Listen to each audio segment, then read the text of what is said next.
नमस्कार. श्री स्वामी समर्थ. जय जय स्वामी समर्थ. सर्वप्रथम सर्व स्वामी भक्तांचे आपल्या यूट्यूब चॅनेलमध्ये स्वागत आहे. तसेच आज आपण पाहणार आहोत की ज्या व्यक्ती महिला पूर्ण कपडे काढून निर्वस्त्र होऊन अंघोळ करत असतात त्यांच्यासोबत नेमकं काय होत असतं आणि त्यांना कुठल्या समस्याला पुढे जावं लागतं ते आपण व्हिडिओमध्ये पाहणार आहोत. कारण त्यांच्यासमोर येत असते मोठी समस्या, त्यामधून त्यांना बाहेर निघणंसुद्धा शक्य होत नाही. आणि या चुका ज्या महिला करतात, जे पुरुष करतात, त्यांच्या जीवनात कधीच पैसा टिकत नाही, सुख समृद्धी राहत नाही. उघड्यावरती अंघोळ करणे ही सवय किती मोठ्या प्रमाणामध्ये धोक्यात घालू शकते. तर ऋतूनुसार माणसाच्या अंघोळीच्या सवयी संबंधी आपल्या सवयी बदलत असतात. हिवाळ्यात अनेक जण काही दिवस अंघोळ करत नाही, तर काही जण उन्हाळ्यात बरेच दिवसातून 2-3 वेळा अंघोळ करतात. परंतु आपल्याला अंघोळीचे महत्त्व समजून घ्यायला हवे आणि आपल्या जीवनशैलीशी संबंधित इतर गोष्टीप्रमाणेच तुम्ही अंघोळीसाठी काही नियमांचीही विशेष काळजी घेतली पाहिजे. हिंदू धर्मग्रंथामध्ये प्रत्येक गोष्टीसाठी काही नियम बनवलेले आहेत. या नियमांपैकी एक म्हणजे अंघोळीबद्दल सांगितलेल्या गोष्टी. घरामध्ये सुख समृद्धी टिकून राहावी यासाठी सामान्य माणसाने धर्मग्रंथाचे नियम पाळलेच पाहिजेत असे मानले जाते.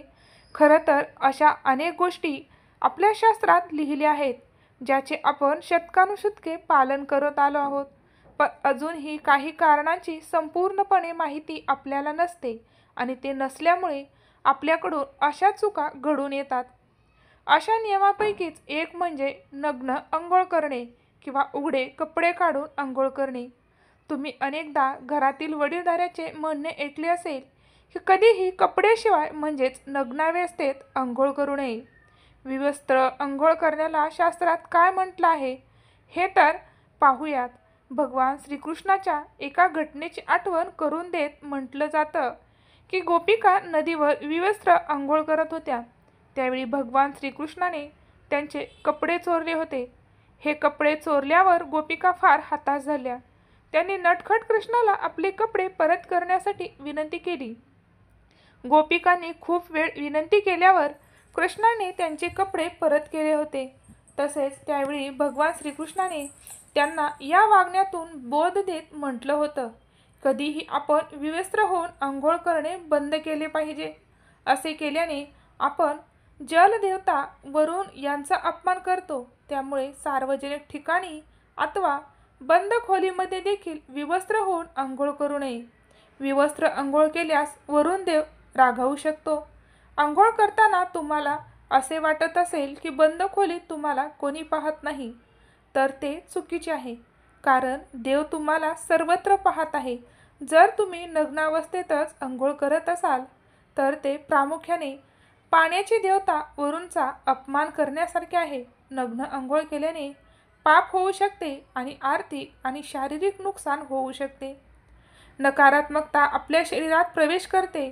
जर तुम्ही नग्न अवस्थेत अंघोळ केली तर नकारात्मक ऊर्जा तुमच्या शरीरात प्रवेश करते आणि तुमची मानसिकता देखील नकारात्मक होऊ शकते. म्हणूनच नेहमी असा सल्ला दिला जातो की तुम्ही कपड्याशिवाय अंघोळ केली नाही तर ते तुमच्यासाठी चांगले राहील. नग्न अंघोळ केल्याने शरीरातील नकारात्मक ऊर्जा शरीरातून बाहेर पडते आणि त्याचा परिणाम तुमच्या शरीरावर तसेच तुमच्या मनावर होत असतो. पितृदोष होऊ शकतो. गरुड पुराणानुसार जेव्हा तुम्ही स्नान करता तेव्हा तुमचे पितृ म्हणजे मृत पूर्वज तुमच्या आजूबाजूला असतात. जर तुम्ही नग्न स्नान केले तर तुम्हाला पितृदोषाचा सामना करावा लागू शकतो. असे स्नान केल्याने आपल्या पितरांना समाधान मिळत नाही. त्यामुळे आपल्या घरामध्ये पितृदोष निर्माण होतो आणि ते कपड्यावरून पडणारे पाणी स्वीकारतात. त्यामुळे त्यांना समाधान मिळते. नग्न स्नान केल्याने पितरांचा कोप होतो. त्यामुळे मनुष्याचे तेज, बल, धन आणि सुख नष्ट होते. म्हणूनच कधीही नग्न अंघोळ करू नये. पद्मपुराणानुसार आंघोळीचे पाणी पितरांना जाते आणि नग्नावस्थेने स्नान करणे म्हणजे पितरासमोर कपडेशिवाय स्नान करणे मानले जाते. माता लक्ष्मी क्रोधित होते. शास्त्रात असाही विश्वास आहे की जर कोणी नग्न होऊन स्नान केले तर देवी लक्ष्मी त्यांच्यावर कोपू शकते. त्यामुळे तुमच्या कुंडलीत धनहानी होण्याची शक्यता आहे आणि तुमची आर्थिक स्थिती बिघडू शकते. तसेच मित्रांनी, तेल लावल्यानंतर, स्मशानातून आल्यानंतर, केस कापून आल्यानंतर जोपर्यंत मनुष्य स्नान करत नाही तोपर्यंत तो चांडाळ बनून राहत असतो. म्हणून स्नानानंतर तेल लावू नये, ते आधी लावावे. त्याचप्रमाणे पूर्व किंवा उत्तर दिशेकडे तोंड करून दाढी किंवा केस कापावेत. यामुळे मनुष्याचे आयुष्य वाढते. केस कापल्यानंतर किंवा दाढी केल्यानंतर स्नान करणे हे आयुष्याचा नाश करणे आहे.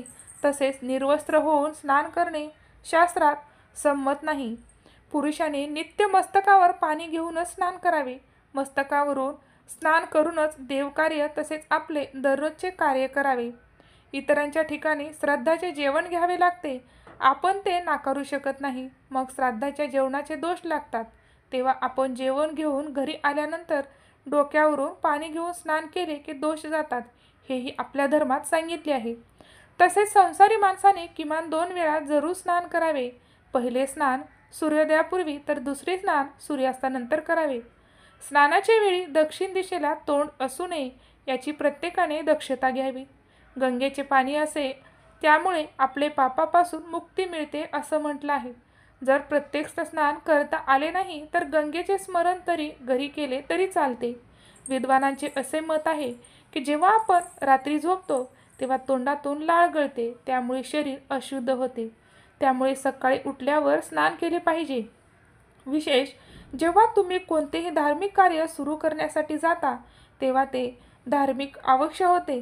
तसेच पुराणात असे सांगितले आहे की जेव्हाही पूजा करा तेव्हा सर्वप्रथम स्नान करा, अन्यथा धार्मिक कार्याचे चांगले फळ मिळत नाही. अंघोळ न करता असे कोणतेही काम केल्यास तुम्हाला पापाची भागीदार होऊन जीवनात विविध प्रकारच्या समस्यांना सामोरे जावे लागते. रोज अंघोळ न केल्याने कामात अडथळा येतो. तर गरुड पुराणानुसार जर एखाद्या व्यक्तीने दररोज स्नान केले नाही तर नकारात्मक शक्ती त्याच्याकडे आकर्षित होतात. धार्मिक तज्ज्ञाचे म्हणणे आहे की अलक्ष्मी ही लक्ष्मीची बहीण आहे, जिला गरिबीची देवी असं सुद्धा मानलं जातं. जो व्यक्ती रोज अंघोळ करत नाही त्यांच्या घरात रोज संकटे येतात आणि पैशाअभावी त्यांचे आयुष्य निघून जाते.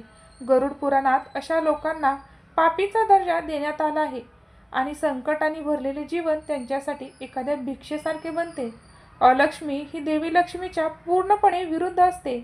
म्हणून गरुड पुराणात असंही सांगण्यात आलं आहे की जे लोक सकाळी स्नान करत नाहीत, जाणून बिजून किंवा नकळत त्यांच्याकडे नकारात्मक ऊर्जा आकर्षित होते. कारण जिथे अशुद्धता असते तिथे नकारात्मकता असते. गरुड पुराण लक्ष्मी आणि कालकर्णी यांचे वर्णन वाईट शक्ती म्हणून केले आहे. या दोघांचा वास तेथे असतो.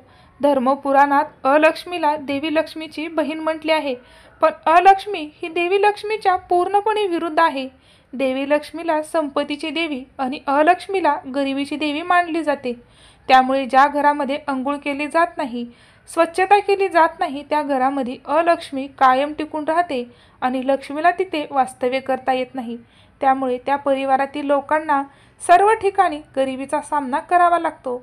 पैसा टिकत नाही, धन होतं, दौलत येत नाही. पैसा आला तरी तो न टिकता कुठेतरी मार्गाने जातो. तसेच घरामध्ये हॉस्पिटलचा खर्च वाढत जातो. त्यामुळे योग्य वेळी आणि योग्य पद्धतीने अंघोळ करणे आणि अंघोळीचे नियम पाळणे हे आपल्या धर्मशास्त्रानुसार खूप बंधनकारक आहे. आणि ज्या ठिकाणी अंघोळीचे नियम पाळले जातात, तसे झोपेचे जे नियम आहेत ते पाळले जातात, त्या ठिकाणी देवाचा सुद्धा वास्तव्य राहतं आणि लक्ष्मीदेवी कायम तिथे टिकून राहत असते. ज्या ठिकाणी अस्वच्छता, शांतता असेल त्या ठिकाणी लक्ष्मी देवी टिकून राहते आणि त्याच व्यक्तीजवळ ती वास्तव्यसुद्धा करत असते.